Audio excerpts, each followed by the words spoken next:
Hello, all you professional wrestling fans, and welcome back to Squared Circle Speak, your home for any and everything professional wrestling. I am Ryan. With me is my co-host Nathan, and today we're doing another wrestler spotlight. And on this little thing we do, we've done, some legends, we've done some minor names, and now we're gonna go hardcore because today we are talking about ECW legend Balls Mahoney. Some of you out there may be thinking, who the hell is Balls Mahoney? Well, we're going to tell you about him. Yeah, because we do these spotlights. We're not spotlighting people because they had great careers, like other wrestling YouTube channels might do. They spotlight people and talk about people because it's their favorite wrestlers or it's their most famous wrestlers. No, we spotlight people because people don't talk about them. Yeah, And we feel like some of these guys that don't get talked about should get some shine. yeah, and everybody who's a wrestler deserves to have their moment. And so that's what That's we're going to right. do here. Give everybody their moment under the sun. So Balls Mahoney, real name Jonathan Reckner, was born April 11th, 1972. He started wrestling in the late 80s, as early as 1987. He started training at age 15. I was gonna say that didn't add up to me right away. I was like, wait a minute, 1972 and late 80s. What the hell? Yeah. He was 15 when he started. He started out wrestling in Stampede Wrestling for a little bit, and then he went on to wrestle for World Wrestling Council, Man, where that's he that's two pretty good places to start out. so at 15, like, he's probably 18, but he went to Canada. He's from Nutley, New Jersey, which I just found out before recording. That's a real place. uh, um, but he's from New Jersey, and one of his first gigs was in Canada. I mean, And New then he, Jersey's northern, so I mean, but it then wasn't he far. went to Puerto Rico Well, people at gotta travel. They gotta look 17, at the crowd. 16. That's pretty insane. That's what I'm saying. Now you know why he ended up in ECW. Because holy shit, Yeah, 'cause so people in Puerto Rico are nuts. The wrestlers. I mean, you talk about Abdullah the Butcher was there all the time. yeah. People getting stabbed down there and stuff. Yeah. I can't. Yeah, he was definitely insane for going there at 16. While in Puerto Rico, he won the World Tag Team titles twice with Rip Rogers, and he also held the Puerto Rico Heavyweight Championship one time. Wow, that's pretty impressive. He was probably 17, 18 at the time. So, Wow, yeah. His first gimmick, his name was Abdullah Singh. I don't know what the fuck that is, but okay. And it sounds like he's going for he doesn't look like it, but I guess he was going for Like a chic. like a chic Indian type of gimmick. All right, Uh keep keeps their own. so then he kind of bounced around doing a lot of indie work until he signed with Smoky Mountain Wrestling in 1994. He debuted as Boo Bradley Jr., teaming with his childhood friend, kayfabe childhood friend, Chris Candido. But then Candido and his manager, Tammy Sitch, aka Sonny, abused him for a while. So that means he turned face. And he actually won the SMW Beat the Champ television championship twice. All right. And then he also teamed with Cactus Jack in Smoky Mountain Wrestling. Well, I mean, they kind of look similar, so Yeah. might as well. After spending a year in Smoky Mountain, he ended up signing with the World Wrestling Federation. Now, this is something that I think most people either don't remember or wiped it from their memory because it's awful. At the In Your House 5 Seasons Beatings show, Savio Vega and, quote, Santa Claus were at ringside handing out presents. The $1 Million Man appeared and said that everybody had a price, even Santa. At that point, Santa jumped Vega from behind.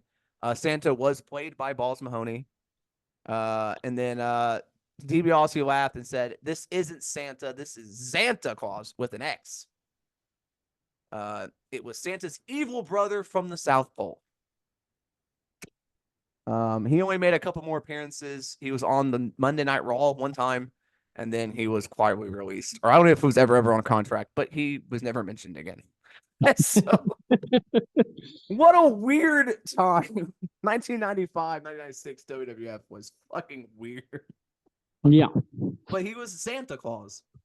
So there you go. Hey, not too many people can say they played Santa Claus on WWE. Yeah, you know. And then this is when he signed with ECW in 1997. He changed his name to Balls Mahoney. He came out to Big Balls by ACDC. He would form a tag team with Axel Rotten, known as the Hardcore Chair Swinging Freaks. I think let me see. I think they won the tag team. No, he actually never won it with. He never won these tag team titles with Axel Rotten. He did win them 3 times. Twice with Spike Dudley and once with Masato Tanaka. But would have never got that. Yeah, they would mostly feud with the Dudley boys. And then he started being kind of like a singles wrestler. His first pay-per-view was November to Remember in a 4-way dance. It was a 4-way tag team match. 1997. Which sounds like a crazy match. Yeah. Probably one of his most famous matches was against Rob Van Dam for the TV title. Yep. At Anarchy Rules. It was a very, very good match. Yeah, it was a great match. Yeah, and then what moves is he known for, Ryan? His finishing move was known as the Nutcracker Sweep, which was a Michinoku driver. All right. He also did a move called the Ball Breaker, which was a sit-out spine buster. He also did a frog splash, a super kick. He did the punches, where the crowd would chant balls, balls, balls. And then obviously a chair shot. And then like a leg drop, super kicks, that kind of stuff. He was actually very athletic for his size. Yeah, he could move. He was probably close to 300. Yeah, he stayed in ECW till the very end, basically. Right. And then he would bounce around independent circuit. He wrestled for Juggalo Championship Wrestling. He was in TNA for a little bit in the early days of TNA. He was also in the USA Pro Wrestling. And then WWE decided we're going to reboot ECW. Right. In about 2005, he showed up at the first One Night Stand. He was just there, in the brawl. And then when the brand relaunched, he re-signed, and he was signed to the DCW brand. Yeah, he was branded as one of the ECW originals. So that's funny because we did our review on WrestleMania 23 not that long ago. And they had the originals. He was originally there, but he was released mid during that. So he he just was kind of like taken off TV. So he never really was involved. He was involved at the beginning of that feud with the new blood or the new whatever. And then he kind of left. But yeah, he was around. He didn't do much. He missed out on his WrestleMania moment. He didn't do much on ECW. His most probably, I wouldn't say famous, but he had a little thing with Kelly Kelly. Right. He had a little feud with Kelly Kelly they're going on where she was like into him for some reason. And then that never really went anywhere. And then he was released in April 2008. His last appearance was on SmackDown, where The Undertaker chokeslammed him. And that was the last moment it was on. And then, he bounced around the independent. He went back to TNA. He was a part of the ECW show at TNA when they rebooted. They did their ECW reunion shit. That he was a part of that. But other than that, yeah, he kind of just bounced around for a while. He didn't really do anything of note after that. Right. And then, unfortunately, he did pass away in 2016. With no, he was just watching Jeopardy apparently, and he rolled over and then just passed away. So I don't know for sure. Probably like a heart attack. I don't know, but I don't really know for sure what the cause of death was. But it's just wasn't anything. They said he was just watching TV with his wife and then just passed away. But I always liked Balls Mahoney. Yeah. Like when I don't know why, but he was awesome. He was really cool. I can go down his list of championships because he doesn't have many. Okay. So he won the Assault Championship Wrestling. I don't know what that is. He won their heavyweight championship and hardcore championship one time. As I mentioned, he won the ECW World Tag Team titles 3 times.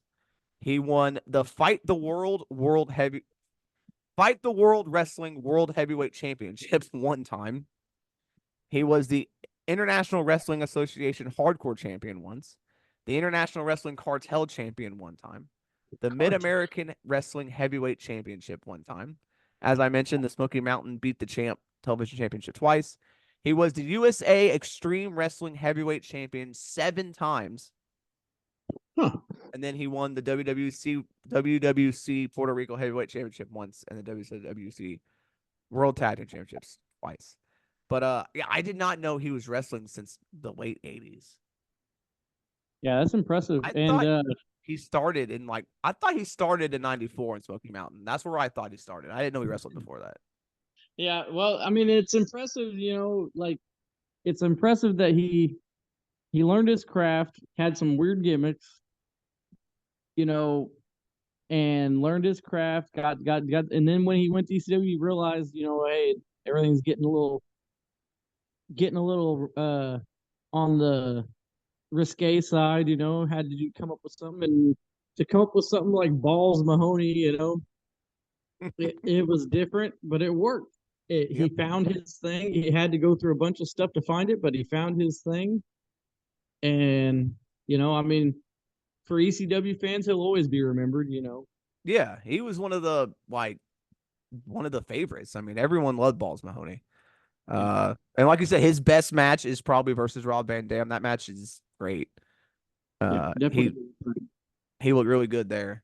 I wish they would have done more with him in WWE, but I kind of see why they didn't. But he was funny, and he had his funny moments and stuff, but he never really got to do much. He was kind of just a jobber when ECW got rebooted. He kind of never really did a whole lot. All right. Which kind of sucks, but I get it. I mean, he was older and he was Balls Mahoney. The Vince McMahon show was never going to push someone named Balls Mahoney. Very true. But yeah, so yeah, like we said, we want to highlight some of the wrestlers that are, we're not going to be doing, the Stings and the Jeff Jarretts of the world. I don't know why I said Jeff Jarrett. That was the most random.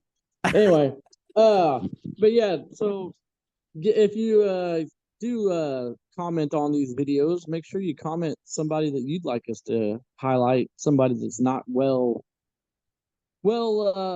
talked about a lot.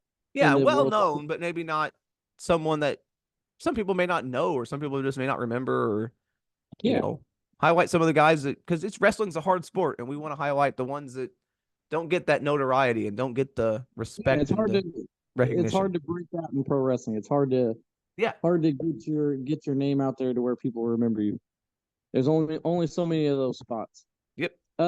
So if you like this wrestler spotlight, then subscribe, like this channel, and ring that notification bell so you always can get notified whenever we put out another wrestling spotlight, because we don't do them often, but when we do them, they're good. I enjoy these. I enjoy talking about guys and learning about the careers of people that I didn't really know about. Right. I knew his ECW stuff, but I never really knew much about Balls Mahoney. So every time we've done one of these, I've been like, there's something about it that I'm like, oh, I didn't know. So hope you learned something, and I hope you enjoyed this. And we will see you next week on Squared Circle Speak.